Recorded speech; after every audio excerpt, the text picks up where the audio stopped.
but they do not think that they're explosive. CNN's Al Goodman is live for us now from Madrid. Al, what are you learning? What do they think this threat is?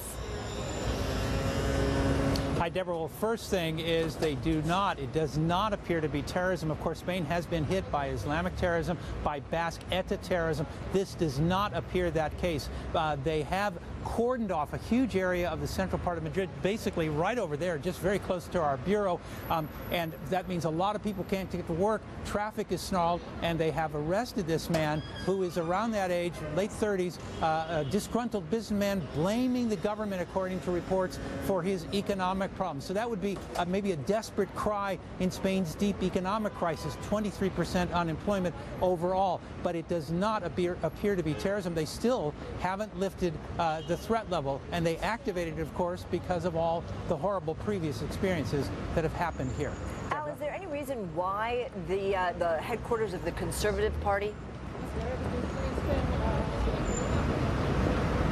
Why? Because according to reports, again, they have been interrogating this man who got his car, according to a photo I just saw on Twitter on a major newspaper here, inside the main hall of the ruling party headquarters, and that was at around 7 in the morning.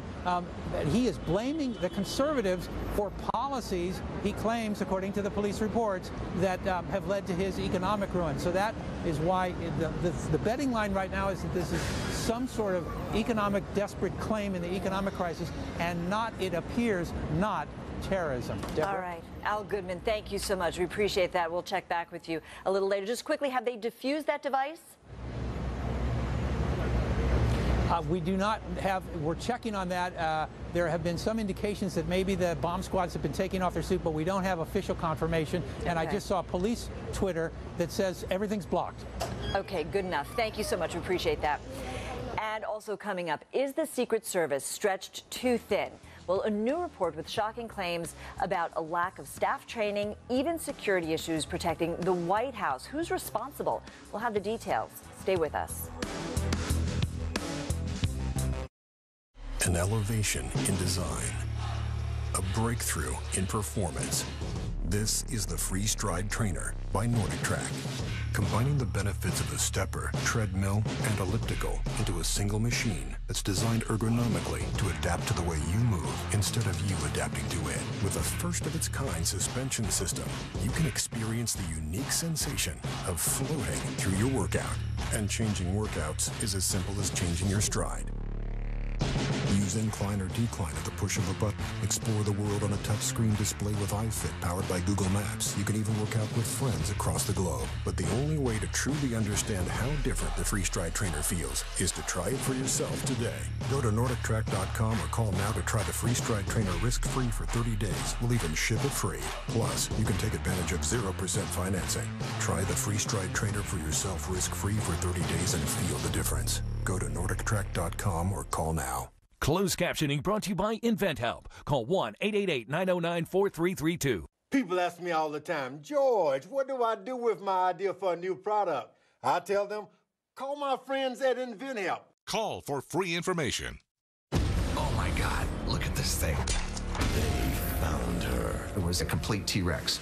The government took her. Unearth the truth. Dinosaur 13, tomorrow at 9 on CNN. Have you or a loved one suffered complications after uterine surgery from the use of a power morcellator? If so, call the Sentinel Group now. You may be entitled to significant compensation. Power morcellators are often used during a laparoscopic myomectomy to remove uterine fibroids or during a hysterectomy to remove the uterus. In April 2014, the FDA issued a warning indicating that power morcellators should not be used to remove uterine fibroids or perform hysterectomies due to the risk of doctors unintentionally spreading undetected cancer that may be contained within the uterus. The FDA estimates that 1 in 350 women undergoing a myomectomy or hysterectomy have unsuspected sarcoma or cancer in the uterus. The Sentinel Group's experienced network of attorneys have years of experience fighting big medical companies and is ready to fight for you. So if you've developed uterine cancer, especially leiomyosarcoma, one of the deadliest forms of uterine sarcoma cancer after surgery, call the Sentinel Group now for a free confidential consultation. Call 800-230-3768. Call now. New day, the most news in the morning. This morning, starting at 6 Eastern on CNN. We all saw it, the recent fence jumping incidents at the White House. Well, an independent review has found that the Secret Service, although they work hard, is stretched beyond its limits and could use a funding bump. It found a need for more training and more staff, and concluded that the service is too insular and needs a director from outside its ranks. The review also recommended that the White House fence be raised, which is something Secret Service has been arguing for, saying it needs to be at least 4 or 5 feet taller. It's also got to curve outward. Well, after intense pressure from federal regulators, Ford is expanding the recall of Takata airbags. Ford was one of 5 automakers encouraged to expand driver-side airbag recalls nationwide. The company is also expanding the recall globally, adding nearly 500,000 more cars to its list. Well, Ford said that it was aware of one accident with an injury possibly related to these malfunctioning airbags. And this morning, police in Kentucky are searching for a suspect who stole a car with a 20-day-old baby in the back seat. Baby Henry, you can see the car there. Baby Henry was reunited with his frantic parents Thursday after he was found abandoned in the car at a gas station in Fort Mitchell. 2 women in the area reported the vehicle to police after recognizing it from the Amber Alert. Yeah, I was on my way to work and I saw the car. My dad works next door, and I saw the car and I just pulled in thinking there's no way that's the car, and I saw the license plate. So we ran up and I saw her and I was like, "Are you seeing the same thing?" And we went up and opened the door and the baby was inside. Now, pretty incredible. Police say that the car was stolen just seconds after Henry's mom walked inside a Florence gas station. And happening this morning, Olympic gold medalist Michael Phelps' trial on drunk driving charges. That begins in Baltimore. Phelps had a blood alcohol level of 0.14 when he was arrested in September. That is nearly twice the legal limit. It was his second DUI charge in 10 years. Phelps put his Olympic career on hold while he deals with the charges. And what little kid hasn't wondered whether the man behind the white beard and hair is the real Santa? Well, 6-year-old Aaron Williams got a bigger than usual surprise when he pulled on Santa's beard. Guess what? Turned out to be his daddy, Air Force Senior Airman Nicholas Williams, home on a 20-day pass from South Korea. Well, Aaron got his one and only Christmas wish, and you're looking at it right there. Well, Uber is off the roads in Portland. We'll tell you about the company's latest hurdle coming up straight ahead.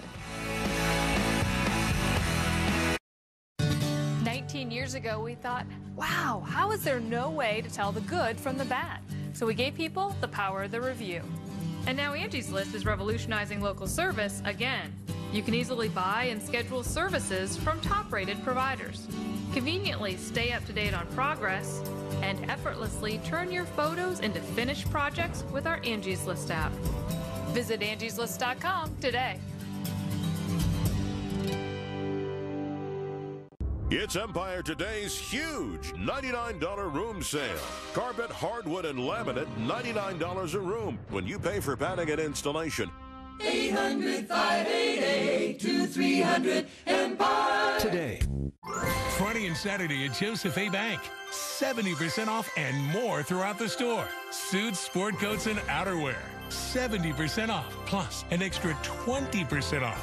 Featuring slim fit and traditional fit suits. Now, just $135.20. And 70% off on great holiday gifts. Suits, sport coats, and outerwear, 70% off, plus an extra 20% off. Open 8 a.m. Friday and Saturday, only at Joseph A. Bank. Everybody's getting together at IHOP. We're serving holiday hotcakes. New this year, caramel bonbon and classic holiday meals at prices that'll keep you in the spirit. And for dessert, our Belgian chocolate mousse crepe. For great value, share the holidays at IHOP. This New Year's Eve, America's favorite duo is back. No swearing, no stripping. Oh my lord, no touching, no simulations. Anything can happen. CNN New Year's Eve Live with Anderson Cooper and Kathy Griffin starts at 9 Eastern. Do you owe back taxes to the IRS? Are you struggling to make ends meet because you owe more in taxes than you can afford to pay? The IRS is relentless and will collect from you. They can garnish your wages or place a levy on your bank account. You have rights, and you can stop them by calling the Tax Resolvers. If you owe more than $10,000 in back taxes, our qualified CPAs, tax negotiators, and support staff know the law and know how to get your situation under control legally and permanently. Call the number on your screen now, and we will contact the IRS on your behalf. Help you end wage garnishment, stop collection calls, remove tax liens, resolve tax penalties, and reduce the amount you owe if you qualify. It's a free call and a free consultation, but we can only help if you pick up the phone and dial the number below. You wouldn't fix your car without going to a mechanic, so why face the IRS without an experienced company that can help you? If you owe more than $10,000 in back taxes, call now and find out how we can help you resolve your IRS problems. Call the Tax Resolvers at 800-280-5909. I'm Richard Quest. This is CNN. And morning, everyone. Let's get an early start on your money with Christina Leshy. Yeah, Christmas is coming early for stocks. Take a look at this. Asia and European stocks are up a lot this morning, and U.S. stock futures are too. Now, Deb, just to recap the week, yesterday the Dow had its best day since 2011. It climbed 221 points, and since Wednesday, the Dow has had its strongest two-day performance in more than 6 years. Why? The Fed promised to keep the easy money flowing, showing no rush to raise interest rates. Now, while stocks are up, oil is still tumbling, and that's putting big oil state Texas at risk of a recession. Look at this chart. Crude oil is sitting at about $54 a barrel right now. In the summer, it was over $100. Prices have been slashed in half because of a supply boom in the United States. 40% of that oil comes from Texas, and now JP Morgan says low oil prices could cause a recession in the state as producers dial back on investments and job cuts. Now, Uber is suspending service in Portland for the next 3 months. A judge asked the company to stand down while the city updates regulations to account for the car service. So it's not all bad for Uber. It may soon have a legit way to operate in the area. The car service is facing similar hurdles in cities around the world. And of course, this isn't the only hurdle Uber has had to overcome, not only on the regulatory front, but the car company has been hit by awful PR because of its drivers and, you know, what happened in India with those rape allegations.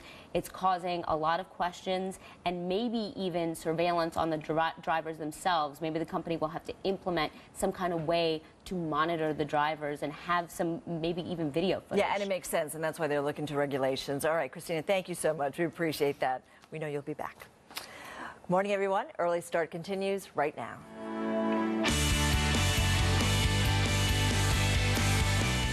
Cyber attack. U.S. officials say they believe they know how hackers got access to Sony's computer systems as North Korea defector warns of a dangerous cyber war office. And President Obama now saying he will go it alone, flexing his executive muscle to ease restrictions against Cuba if Congress fails to act. What the new relationship means for the people of Cuba and those in the United States. U.S. government says 3 ISIS leaders taken out in airstrikes as President Obama signs deployment orders for 1,300 troops to head to Iraq. What is expected of these boots on the ground, and are we any closer to defeating the terror group? Good morning, everyone, and welcome to Early Start. I'm Deborah Fayerick. It is Friday, December 19th, and it is 5 a.m. in the East. Well, we have new information this morning about the huge cyber attack on Sony Pictures that resulted in the withdrawal of the movie The Interview, pulled out of theaters. Investigators believe that they know just how hackers penetrated Sony's computer system. U.S. officials who were briefed on the investigation tell CNN that there's evidence that the hackers used a tried-and-true method. They simply stole the computer password of a system administrator, a person who has total access to the computer's network. There's also word that U.S. officials are very close to naming North Korea as the suspected perpetrator of the cyber attack. Senior White House correspondent Jim Acosta has the latest on the investigation. The White House is describing the cyber attack on Sony as a serious national security matter, and in the words of top administration officials, a response is coming. White House Press Secretary Josh Earnest declined to specify whether a foreign government like North Korea is behind the hacking, but in the toughest rhetoric to date on the situation, Earnest described the attack and threats on movie theaters as what he called destructive activity with malicious intent, and that this activity, he said, would merit an appropriate response from the United States. Earnest would not say whether that means sanctions or some sort of cyber response from the U.S., but a senior administration official wanted to make one thing very clear, saying the White House absolutely did not put pressure on Sony to pull The Interview, that movie, from theaters, noting what Earnest told reporters at the briefing at the White House. Here's what he had to say. The United States stands squarely on the side of artists and companies that want to express themselves. And we believe that that kind of artistic expression is worthy of protection and is not something that should be subjected to intimidation just because you happen to disagree with the views. Now, to hammer that point home, Ernest said officials would not be opposed to a presidential screening of the interview at the White House like other films that are shown here for the president and special guests. That's an indication that the White House views Sony's decision to pull the interview as something of a problem. We should point out there have been consultations between the FBI and Sony, and a senior administration official said those conversations were relayed to the president's national security team. For now, the White House says it's waiting on investigators from the FBI and the national security team at the Justice Department to wrap up their investigation, and that appears to be happening very soon. Deb. Jim Acosta for us. Well, if it turns out to be true that North Korea is the culprit behind the hack on Sony, that raises a big question. How can one of the world's poorest countries that bars most of its people from any contact with the internet to begin with pull off such a sophisticated cyber attack? Well, CNN's Kyung La joins us now from Seoul. Kyung, look, an enemy, never underestimate them because they will get at you. Many now calling this an act of terrorism because they took out an American company. How did they do it? They did it because they were very targeted, and this is just an expansion of what we've seen in the cyber war between South Korea and North Korea. Last year, South Korea banks were frozen. ATMs didn't work for a period of time because of malware that was sent from North Korea, according to the South Korean government. This is simply a step off the peninsula. It is a globalization of a war that has already been waged here on the peninsula. By training these foot soldiers, as they're referred to, the South Korean government saying that this Bureau 121 is at the heart of Pyongyang's cyber war. They train these soldiers, they hand select them, they send them out, they take their orders from Pyongyang, and that they are the hackers with one goal: try to attack Western interests, try to infiltrate as they did with Sony. But this one, Deb, absolutely the most spectacular to date, if it does indeed prove to be coming from North Korea. Deb? There's no question about that. You talk about the malware, and obviously malware it infiltrates a system by someone clicking on a link or leaving a computer on that somebody can access, hack into. So clearly a very serious situation. A lot of countries paying attention to see what the United States does. Kyung La, thank you. And Hollywood is reacting with fear to the cyber attack on Sony Pictures. Some are showing disappointment at Sony's decision to withdraw the interview from theaters. Actor Rob Lowe, who does have a cameo in the movie, he tweeted, "Wow, everyone caved. The hackers won. An utter and complete victory for them." Ben Stiller wrote, "Really hard to believe that this is the response to a threat to freedom of expression here in America." Comedian Chris Rock giving voice to the anxiety, the uncertainty, and the vulnerability that's now hitting Hollywood. I mean, this whole thing is just scary, man. Somebody, your emails, and it's your private stuff, and the whole town's scared. Everybody's got to be scared. And the only way to prevent it, unfortunately, is by getting off the internet. Sony says it has no plans to distribute the $40 million film in theaters or on home video. And President Obama squeezes in his annual end-of-the-year news conference today before he heads off for his Christmas vacation. Insiders say that he'll field questions on a lot of different topics, and they include, of course, his executive action on immigration, also his recent and historic move to restore diplomatic relations with Cuba, and also the CIA's torture report. The hack attack against Sony will also be one of the issues that he covers. And the White House is leaving the door open this morning for a possible future visit to the United States by Cuban President Raul Castro. Reporters press for details from the administration following Wednesday's historic announcement of plans to reestablish those diplomatic relations between the two countries. White House Press Secretary Josh Earnest compared a possible visit by Raul Castro to earlier visits by leaders from other countries that have what he called checkered human rights records. The president has had the leaders of both Burma and China to the United States, and for that reason I wouldn't rule out a visit from President Castro. Well, John Kerry says that he hopes to return the favor, becoming the first Secretary of State in 60 years to visit Cuba and all it offers. Meanwhile, the New York Times reporting that President Obama plans to act on his own to lift many of the elements of the trade embargo that's hitting Cuba in a move sure to provoke a furious fight with the new Republican Congress. The White House is saying the president plans to use broad executive powers to lift restrictions on travel, commerce, as well as financial activity. And no one is more eager to see the 60-year-old trade sanctions against Cuba lifted than the people who live there. But whether Cuba, with its wrecked economy and ancient cars, is ready for such a massive influx of goods and tourists, well, that's another question. CNN's Patrick Oppman has more from Havana. There are actually two Cubas, and this is the one that most visitors don't see. It's a pretty grim place. You can see buildings are collapsing all around me. People are just hanging on. Part of that is due to long-time U.S. economic sanctions. Part of that is frankly due to the Cuban government's inability to manage their own economy. So you talk to people here and you hear about how they only make about $20 a month. It's not nearly enough to get by, but it's what they have. They have, of course, old cars that have been passed down for generations. They keep running. They look like they could fall apart at any time, and some of them do.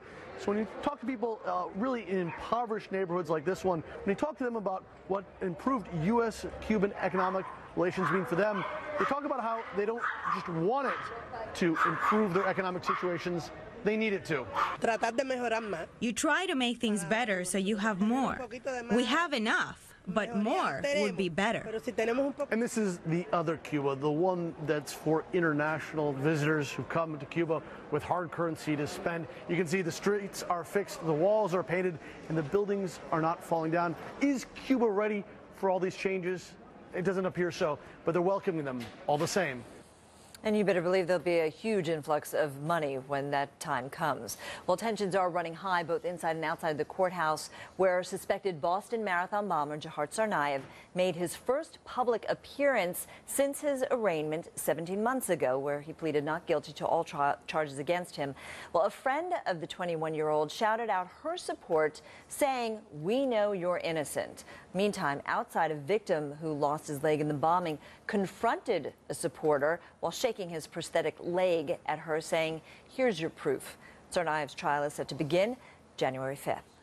And Stephen Colbert filed his last report Thursday night. The faux Republican comedian put on quite the show in his The Word segment, which we all know. He thanked his nation for supporting him in all his crazy pursuits because, of course, you remember he saved the Olympics, and then he also ran for president.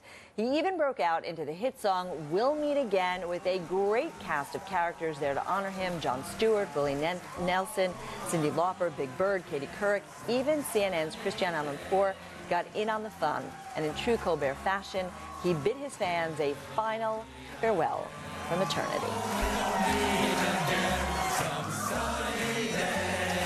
People to thank. Well, first and foremost, everybody who works so hard every day to make something special. All of our friends and family for putting up with our long hours. The network for giving us the chance to begin with.